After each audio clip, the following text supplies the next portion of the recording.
So after this hopeful and very strong morning discussion, which we have all enjoyed, is the time to announce the Best Poster Award and the closing remarks. So I hand over to Peter, the chair of the network, to perform this part. Thank you, Jana, and this is certainly a great part. I know we were thrilled behind the scenes to see all the posters this year. We were really quite happy to see the interest in the posters. So here it is. I know you're all on the edge of your seats. We have an issue. We have a tie for third place. So, in third place, with a poster about one of their access campaigns, is Lipa of Serbia. And if I can ask somebody to come up. They can just come up. If you can come right up on the stage so everybody can see you. Congratulations. Thank you.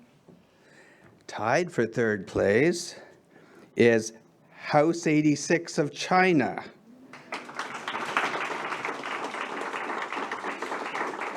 Very interesting to note, in their platform, they have 150,000 blood cancer patients registered. Wow. That's a lot of people for most of us. In second place is the Hellenic Group of Greece, and with a poster of their story. Is there someone from the Hellenic Group still here? Oh, they're missing out.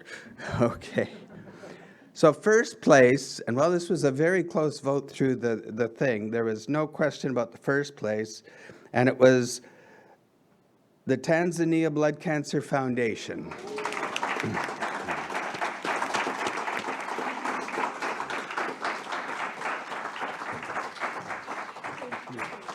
And we have prizes for you, but that we will have to send them to you because they didn't come in on time.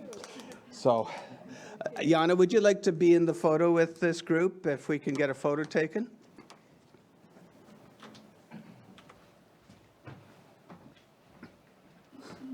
To be surrounded by other advocates, not the photo, but... And finally a stage of women. Yeah. Yeah. Very good. Oh, yeah.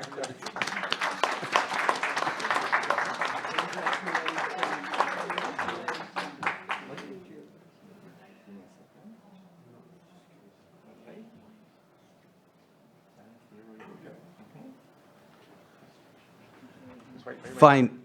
Oh, Michael's. It's okay. Fine work, all of you. Thank you very much. Thank you. So now the last task between us and lunch, I'm very aware, and it won't be long, it's just some closing comments about today. This has been a wonderful 3 days. And it's funny because I asked someone what they think. Everyone has a different answer about why they've enjoyed it. So that's great because everyone's motivated different ways, and we seem to have captured that, and I appreciate that. So one thing that I have 5 things that soak through for me. Everyone will be different, but these are the 5 that soak through. This CLL community is vibrant and passionate. You know, I've been in this community for 6 years. And in those 6 years, I've seen ample change. I've seen certainly change in treatment, change in hope. That message of hope is huge, and it's loud, and it's continuous. Please keep preaching hope to your people. The other thing that I've seen, which I think is incredibly important, we have had more information and a better understanding of those countries that are still developing programs for advocates and programs for their people, their patients in those, I hate using the low middle income countries because some do very well, but you know of what I speak. And efforts like the Max Foundation are fabulous, and we're so proud to be part of that now. And efforts like the charter that we heard about this morning, the CLL Patient Charter, which, because of the work of advocates at last year's conference, ensures the inclusion of charter statements that fit all advocates, not just first world advocates, but all advocates and all patients, all patients. So that's number one. Number two, the treatment of CLL in the past 10 years has just grown exponentially. It's a wonderful success story, and there's a momentum that has grown. And we see that through the presentations here, and we see that through patients here who say, yeah, this is how I was treated 15 years ago. Now it would be like this. And that means that there's new hope. That means when we have a new patient, by the time they need treatment, it could very well be a treatment that isn't even here yet. But it's just a growth. And with that growth is our understanding. And I listened intently to the CLL task force in our joint session with IWCLL. And the case for not just CLL as an issue, but those secondary infections and immune deficiency, and how it's really important to study those and to understand them, what they mean to the CLL patients. It's sort of a next tier of understanding. And we do, as advocates, I look at the list of people in that group, and it's a fabulous list of experts from throughout the whole of the community, stakeholders from, clinicians to pharma to advocates to patients. And when that group, that full group comes together, what they produce has much more power. So I look forward to seeing where that goes next. Number 3, I guess, is communication. We've heard it in so many of our discussions. Communication is key. It's how we talk to patients. It's how hematologists talk to patients. It's how we talk to hematologists. We always need to strive to talk to patients in methods that they can understand what we say. Sometimes that's language. Sometimes that's in the presentation of what we say. Sometimes it's in the context of who says it. We've talked about the power of patients, talking to patients. And while we have the good doctors who said so much here today, when you hear from another patient, and I think of Ross and Deborah and her CLL mentor, shall we say, that's a chain that's unbelievable. That's unbelievably helpful and makes all the difference in the world. So communication is always important on so many sides. Next, I would say paying attention to the psychological barriers of the patient. We know that. We've heard a lot about that, increasing amount about that, and we know this. We know from the first time that first person who maybe did the blood test, it can be a clinician, it can be whoever, who says, I think you may have leukemia, that's when it starts. That's when the train leaves the station and the patient needs support. So that's one place that we need to emphasize to grow our understanding of the capacity to deal with this of the patient.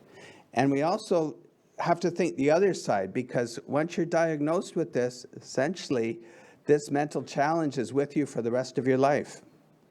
Different stages, after first treatment, after second treatment, it goes on and takes a different face to it.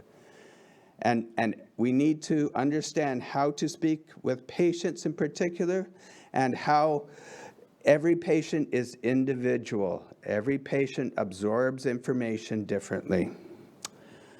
And my last piece is for all of you out here. Please take care of yourself. We need you all. You are all powerful advocates.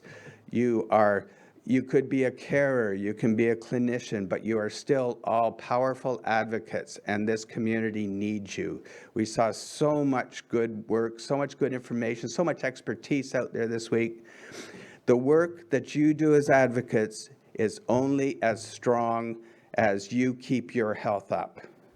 You're not invincible. One thing we've learned as patients is, oh, I thought that life was rosy and I just keep going. But, we learned that fatigue matters and how much you take on matters. And you need to be realistic about what you need to take on. So take care of yourself. And just one final thing I want to say, and this goes back to the diversity and inclusion and those pieces is, as we go about and we leave, we make new friendships, we have old friendships, we have new challenges as well. Just remember that collectively, we are only as strong as our weakest link. So we need to be there for each other at all times. And with that, I want to thank you all again for coming. You've been so attentive. I've noticed from day one to now, just such a rise in momentum in the discussion and everything. And that's just wonderful to see. Please, please, please look at the survey. Take the survey for us. We had a lot from day one, which is wonderful. And thank you for those results. They're very good results. We need day 2 surveys. We need day 3 surveys. They're very important for us planning where we go next, what we do with conferences and such. So please, I can't stress enough those surveys and photos. Photos will be available. If it's not in the app yet, there will be a link to photos. I do have a couple of thank yous, obviously, because this doesn't happen by itself, this show. First, I want to thank the AV people. I think the audiovisual has been wonderful. I was so impressed, the 2 folks that we had to beam in at the last minute arrangements to do this, they looked fabulous. And good job to Daniel and your team. I want to thank the hotel. The hotel's been very accommodating. This has been very streamlined. Everything's been efficient. We've been good. We've had everything we've needed. And although I'm not sure there's anyone here, we certainly will send our regards there. I want to thank the steering committee of CLLAN. They work hard through the year. They put a lot of great thoughts together, which were one of the basis of this conference itself. And, through the year in committees, they work on different projects, which many of you here. They've been manning that booth at the very back with all the information about CLLAN, and I hope you take it all in. And I hope you go to the website and see everything that this hardworking volunteer committee does. Remember, most of these people are patients or they have their host country associations to run as well. So, capacity, everybody. Just remember, you can only do so much. Is that you, Lydia, over there? Can you get Jan and Marina too?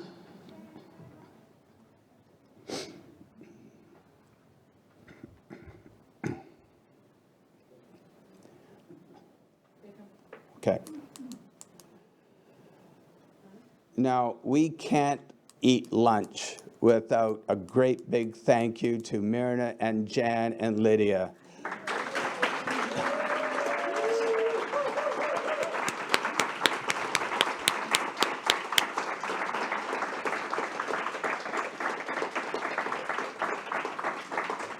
These 3 have been there for months helping to put this together.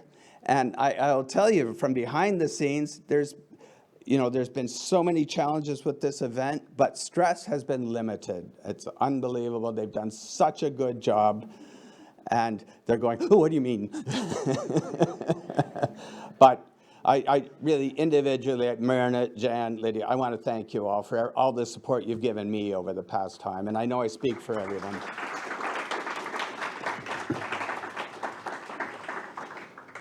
After that, on to lunch. I hope a lot of you are joining us at IWCLL. Again, it will be another uplifting session. And please, safe journeys home.